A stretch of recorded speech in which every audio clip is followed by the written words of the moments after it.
Merci d'être fidèle à un programme. Bonsoir et bienvenue dans ce 19:45 dans l'actualité de ce lundi. Retour au pays. Les 7 soldats sénégalais pris en otage par le MFDC sont désormais libres des médiateurs gambiens et la mission de la CEDEAO était présente. Nous ferons le point en début de journal. L'actualité au Sénégal, c'est aussi la crise dans l'enseignement. La grève persiste puisque les négociations n'ont pas encore abouti. Vous entendrez l'ancien ministre de l'Éducation nationale Khalidou Diallo sur ces tensions. Il recommande une ponction sur les salaires des enseignants grévistes.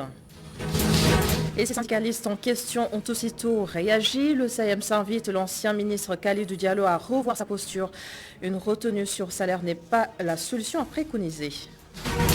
Et enfin, dans cette édition, nous nous rendrons à Mbebus. Nos équipes ont accompagné la délégation aujourd'hui de la commission départementale de recensement et d'évaluation des impactés.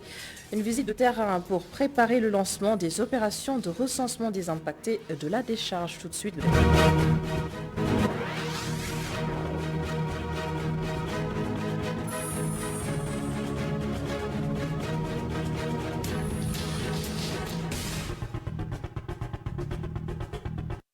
Et c'est à l'issue d'une cérémonie hautement surveillée qu'ils ont été libérés. Les 7 militaires sénégalais pris en otage il y a quelques jours par le MFDC rentrent à la maison. Une libération dite sans condition, mais tout leur matériel a été confisqué. L'essentiel de cette cérémonie ce matin, c'est tout de suite avec Amadou Baré en direct de Banjul. Bonsoir Amadou Baré. Expliquez-nous ce qui s'est passé réellement ce matin. Bonsoir Adama, bonsoir à tous. Alors, comme vous l'avez bien noté, cette cérémonie a eu lieu dans le Maki, en pleine région naturelle de la Casamance. Alors, la délégation de médiateurs a quitté Banjul pour allier cette zone, pour entretenir avec la délégation du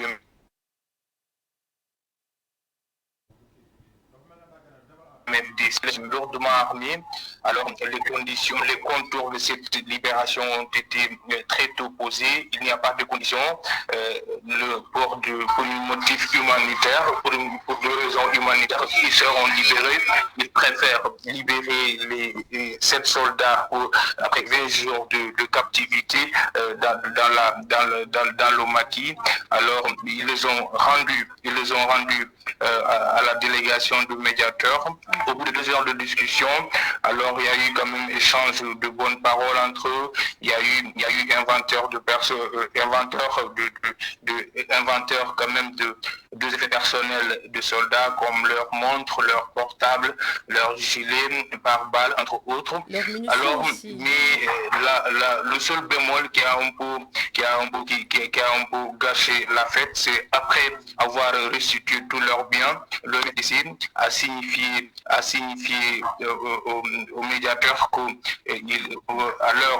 à la surprise générale, et se ravissant, ils confisquent leur matériel, les gilets pare-balles, les casques et autres ont été confisqués comme signe de protestation contre le Sénégal accusé d'avoir violé le territoire casamançais. Alors, mais la bonne nouvelle, c'est que les soldats libérés ont regagné Banjul depuis ce soir. Ils ont été embarqués par la Croix-Rouge. Et comment est-ce qu'Amadou Barry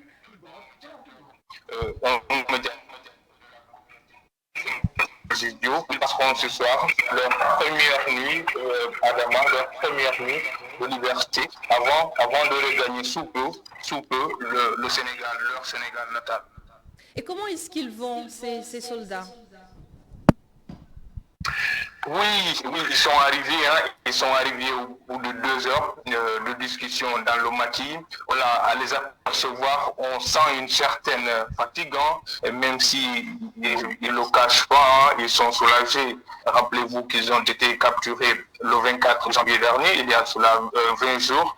Il faut rappeler aussi que 4 de leurs camarades ont été tués lors de cet accrochage qui a eu lieu dans le territoire gambien. Ils sont soulagés d'avoir recouvré la liberté. C'était perfectible, c'était vraiment perceptible sur leur visage.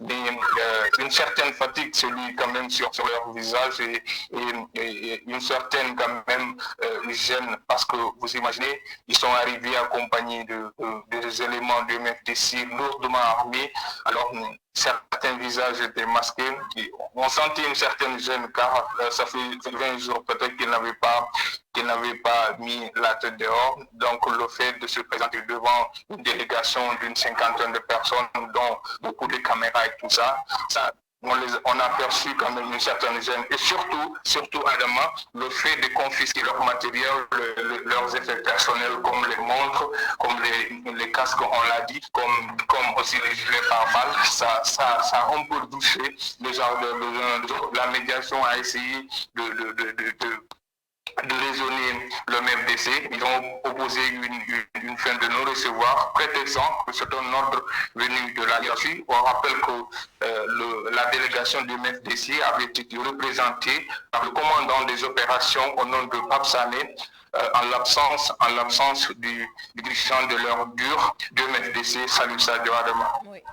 Merci beaucoup Amadou Barry pour toutes ces précisions. Je rappelle que vous êtes notre correspondant à Banjul et vous avez suivi ce matin cette réunion à l'issue de laquelle les 7 soldats sénégalais ont été libérés. Dans un communiqué, le ministère des Forces armées dit prendre acte de cette libération. Et cela dit aussi, les armées réitèrent leur engagement à préserver l'intégrité du sanctuaire national, à poursuivre la lutte contre les trafics illicites et participer aux initiatives régionales de maintien de la paix. Une issue heureuse également attendue dans les négociations entre l'État du Sénégal et les syndicats d'enseignants. Toujours pas de consensus et conséquence, la grève continue. L'ancien ministre de l'Éducation nationale préconise la méthode forte. Kalidou Diallo déclare qu'il faut suspendre les salaires des enseignants grévistes. Selon lui, les propositions de l'État sont acceptables. Miguel Maramdia nous en dit plus. L'école sénégalaise renoue avec ses vieux démons depuis quelques semaines. Le groupe des 7 syndicats a entamé des grèves qui commencent à inquiéter plus d'un. Pourtant, le gouvernement a fait des propositions acceptables aux yeux de l'ancien ministre de l'Éducation nationale, Kalidou Diallo. Je pense quand même que l'État a fait des efforts dans les propositions. L'État a fait des efforts sur le point indiciaire, sur l'indemnité de l'enseignement, sur l'indemnité de logement, sur également toutes les indemnités concernant les directions d'école, les principaux d'école, les proviseurs, etc. Donc je considère que ça a été un effort. Les syndicats doivent prendre acte. Même s'ils doivent continuer, il faut qu'ils prennent acte pour ne pas perdre. Il faut toujours prendre acte des avantages. Mais pour le moment, les syndicalistes campent sur leur position et ont d'ailleurs lancé leur 9e plan d'action. L'ancien syndicaliste semble comprendre ce qui complique les négociations. Le G7 lui-même est divisé parce qu'il y a une nouvelle alliance, QSAMS, qui regroupe l'essentiel des enseignants du moyen secondaire. C'est-à-dire c'est à peu près 75% des enseignants du moyen secondaire sont dans cette alliance.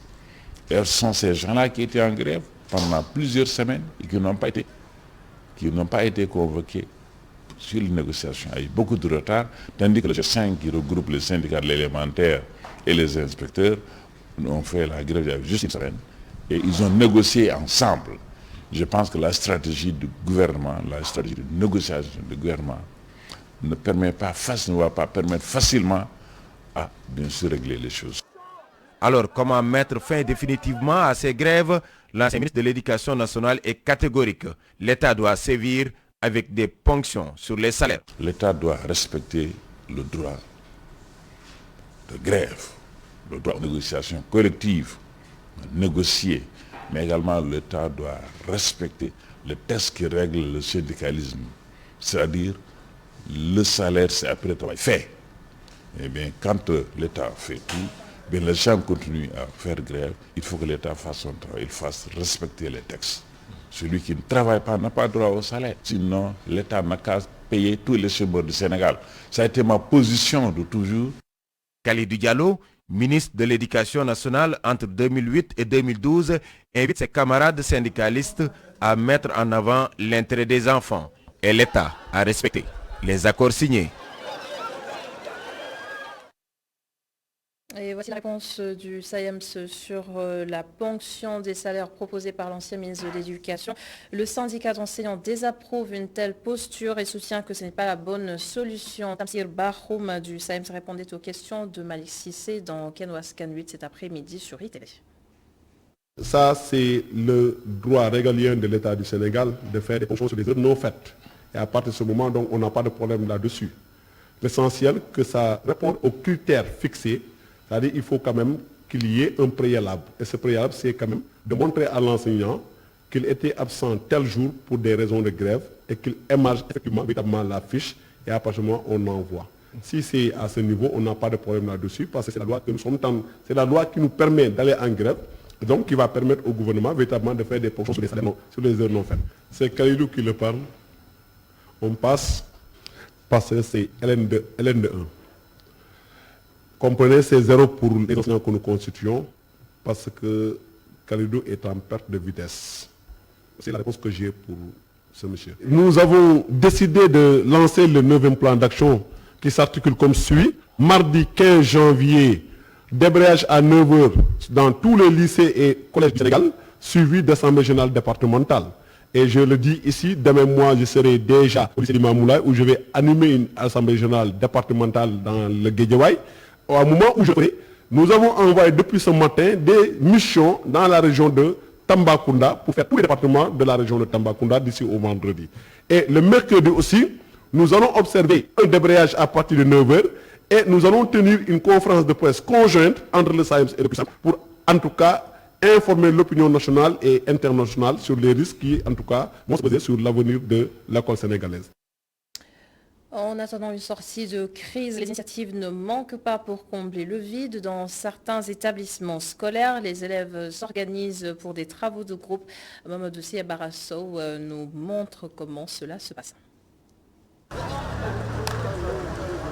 Devant la porte du lycée de la Fosse, les élèves sont pressés de sortir. Ils viennent de faire 1 heure de cours, débrayage oblige.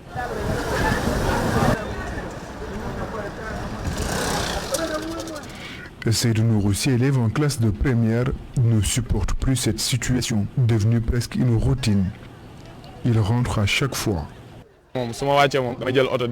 Personnellement, à chaque fois qu'il y a débrayage, je prends le bus pour rentrer. C'est presque la même chose au quotidien. On se réveille tôt le matin, au finish, nous faisons presque pas de cours. Nous sommes obligés aussi d'être là pour éviter d'être sanctionnés. Ousmane Chmersal préfère rester révisé avec un groupe d'amis. Nous avons un groupe de travail de 5 personnes. On s'installe quelque part à chaque fois qu'on n'a pas cours pour réviser et faire des exercices. Vous savez, je suis en classe de première S. C'est une classe qui demande beaucoup d'efforts. Même si elle a envie de rester à l'école, à chaque débrayage pour réviser, Fatou Diouf craint d'inquiéter ses parents. Vous savez, à chaque fois qu'il y a grève, même si nous voulons rester pour réviser, nous ne pouvons pas le faire parce que nos parents s'inquiètent. Ils croient que nous sommes allés faire autre chose. Du coup, nous sommes obligés de prendre le bus pour rentrer. Ces élèves invitent l'État à trouver des solutions. Ils veulent apprendre normalement. Nous lançons un appel aux autorités pour qu'elles décantent la situation actuellement. Les privés ont démarré les compositions depuis très longtemps. Nos professeurs n'ont pas encore démarré les devoirs. Donc c'est très compliqué. La situation de l'école sénégalaise reste préoccupante. Certains syndicats d'enseignants en sont à leur 9e plan d'action. À Delafosse, les élèves continuent d'espérer une sortie de crise.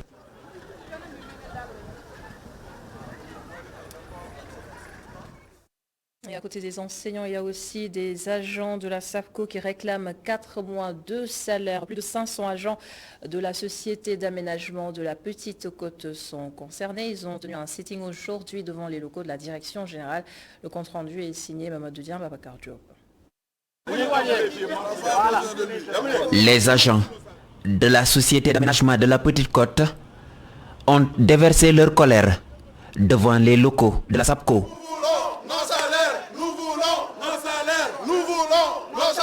Ils ont arboré des brassards rouges pour réclamer 4 mois d'arriérés de salaire pour plus de 500 travailleurs.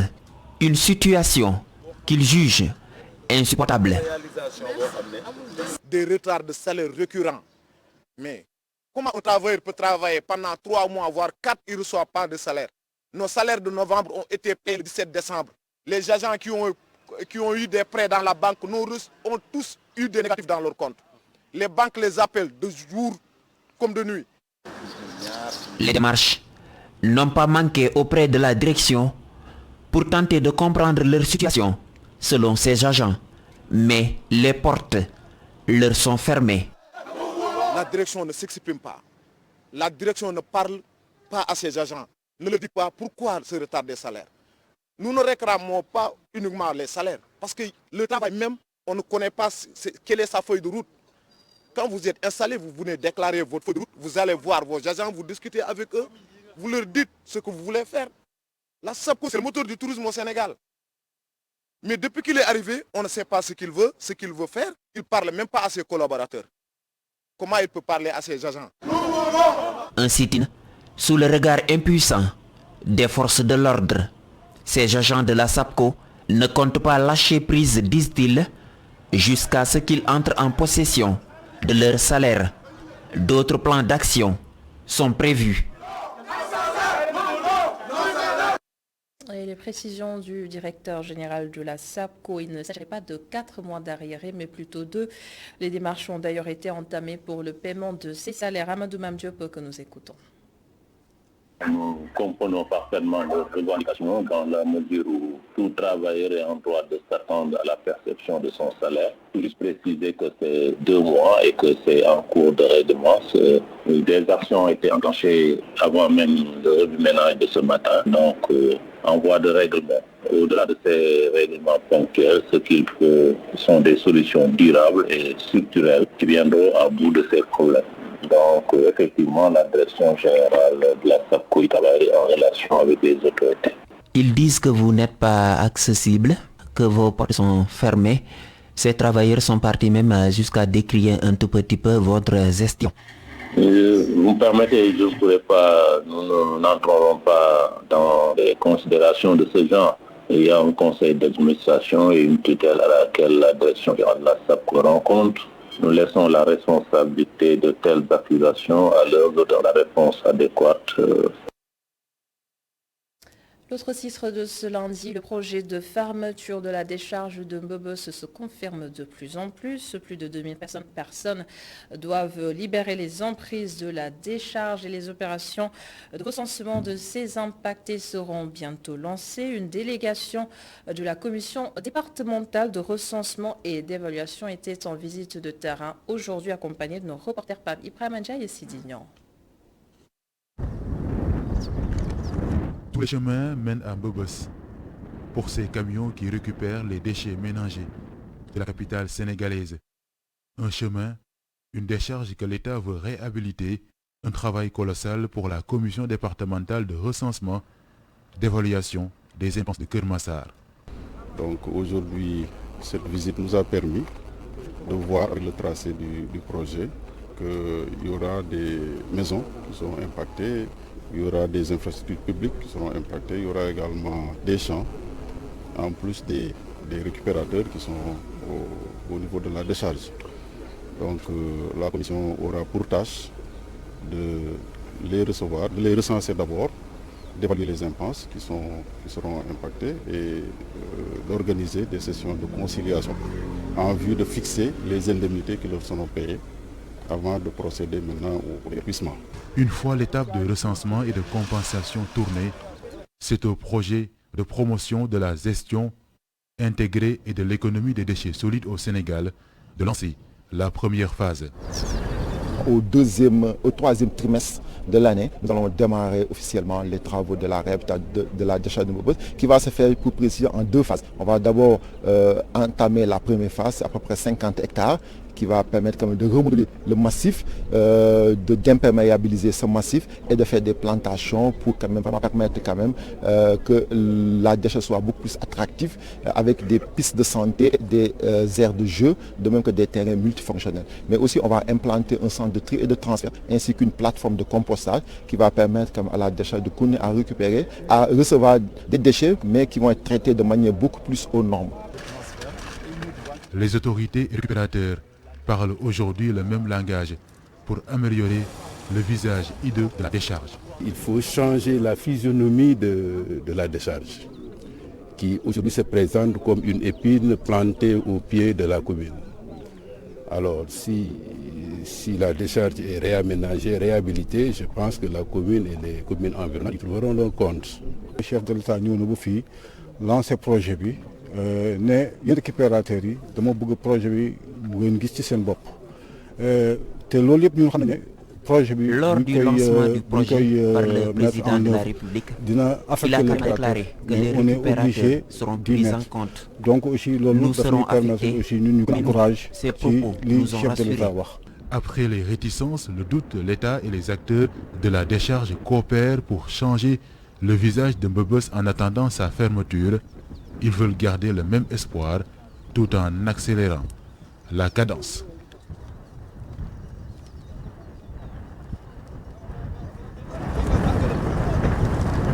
Merci Pape Ibrahim Ndiaye pour ce reportage. Et nous parlons maintenant de la fermeture des frontières entre le Sénégal et le Mali et ses nombreuses conséquences. Le temps passe et le petit commerce entre les deux pays est en train de sombrer. Beaucoup de filières sont confrontées à une mévente et à des commandes non livrées.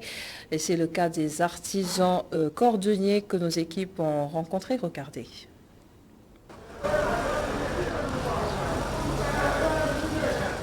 Médina, autour de la rue 22, les artères gros du monde. Pour le cordonnier Masndiaï, c'est devenu une routine depuis la fermeture des frontières entre le Sénégal et le Mali. Au faute de voir les clients, il passe ses journées à se morfondre devant ses articles. Nous sommes vraiment fatigués, nous ne travaillons presque plus à cause de la fermeture de la frontière entre le Sénégal et le Mali. Cela ne nous arrange vraiment pas. Nos commandes, nous avons du mal à les livrer. L'inquiétude peut se lire sur le visage de Hassan Dian. Il craint de ne pas pouvoir rembourser ses dettes. Ses activités tournent au ralenti depuis la fermeture des frontières avec le Mali. J'ai un stock et des commandes. 90% de ma clientèle est malienne. Quand tu reçois un financement et que tu ne parviens pas à vendre, c'est vraiment difficile de rembourser. Pour ces cordonniers, les États du Sénégal et du Mali doivent trouver des solutions afin de sauver leurs activités.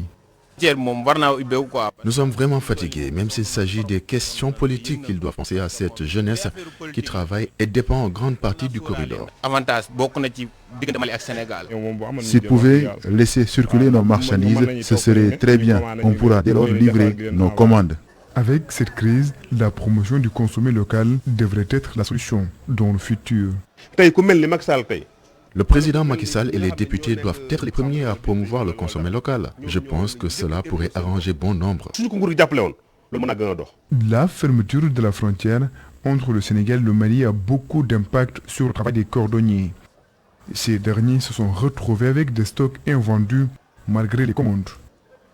Autre effet négatif, certains intrants ont connu une hausse. Ainsi donc, c'est la peau de chagrin pour les artisans cordonniers de la Médina. Une note de sport à présent dans ce 19-45 après le sacre à la Cannes. Les Lions sont à l'honneur dans leur club. Edouard Mendy s'est déjà illustré avec une Coupe du Monde des clubs remportée. Kalidou Koulibaly réalise un grand match devant l'Inter de Milan malgré un nul. Et en Espagne, Mamadou Ndiaye a marqué dès son retour pour une victoire face à Valence. Le Tour d'Europe des Lions, c'est tout de suite avec Charchoub. Après le sacre continental, la presque totalité des internationaux sénégalais ont été honorés dans leurs clubs respectifs. C'est le cas du PSG qui a réservé un accueil chaleureux à Gana Gueye et Abdoulaye Diallo lors de la réception de Rennes au Parc des Princes. De l'autre côté, Papa Alassane Gueye et Cheikh Ahmadou Bamba Dieng étaient titulaires lors de la victoire de Marseille face à Metz. 2-1. Mais c'est surtout en Ligue 2 que les joueurs sénégalais ont le plus brillé. Amiens a battu Union 3-1 grâce à un doublé d'Aliou Badji.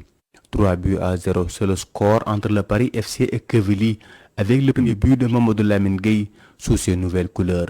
En Angleterre, Edouard Mendy vient de remporter la Coupe du Monde des clubs avec Chelsea, un deuxième trophée en une semaine après la CAN pour le portier sénégalais titulaire en finale. Sadio Mané était aligné d'entrée et s'est même montré décisif sur le but victorieux de Liverpool face à Burnley, 1-0. De retour après une CAN réussie, Nampalys Mendy a réintégré le groupe de Leicester, mais était sur le banc lors du nul 2 buts partout face à West Ham. Ismaël Assar a repris et est entré en cours de jeu, mais Watford a perdu devant Brighton 2-0. En Italie, Kalidou Koulibaly a sorti un grand match ce samedi pour un résultat nul, 1 but partout devant l'Inter de Milan. En Espagne, c'est de fort belle manière que Mamadou Loum a fêté son retour en inscrivant le premier but de Deportivo Alaves qui s'est imposé devant Valence 2-1. En Turquie, pour terminer, Kassim Pasa en Sport, c'est 2 buts partout avec le premier but de Mamadou Fall en Super League turque. À noter que Famara Djidjou est entré en cours de jeu côté visiteur. Merci Charles Diop, de retour de Yaoundé avec un trophée continental. C'est la fin de ce journal. Merci de l'avoir suivi. Merci à l'ensemble des équipes en régie. Bonne suite des programmes et on se retrouve demain pour un autre 19h45.